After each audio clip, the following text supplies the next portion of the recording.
friends. This series of videos are about program development cycle. In our last video, we learned the second step of program developing process, design. We learned two methods to show the solution, which is flowcharts and pseudocode. Also, we go through two common methods we can use in the solution, which is finding maximum, minimum, and the searching method. After designing your solution, you start coding. Just like you already prepared cooking ingredients and think through the process, you start cooking.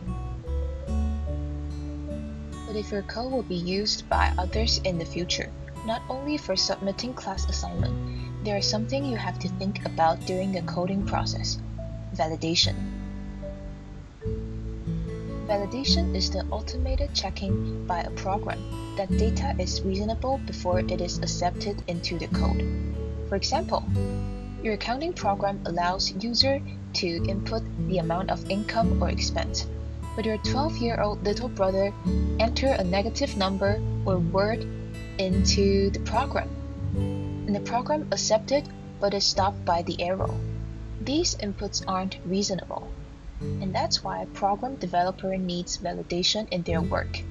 And you might think, I'm not going to be a program developer in the future. I don't need this. It's okay, friend, but this will make you look cooler. There are different kinds of validation check to handle the limitation of human mind. First, range check. It can prevent the input from being out of the upper or lower boundary. For example, if the user enter a negative number to the amounts of income, the program should ask he or she to re-enter a positive number. Second, a length check. A length check can prevent the length of the input from exceeding the standard. For example, if we hope the user to create a 8-word password, but if the user create a 10-word password, ask he or she to re-enter. The third one, a type check. Type check can prevent the user from entering a word when you expect a number or entering a float when you expect an integer.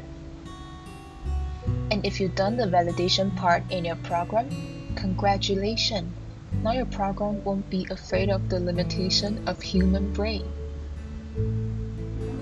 And when you almost finish the program or the coding process, you are close to the finish line. Your final step is to make sure your program can handle the extreme data. This is called testing.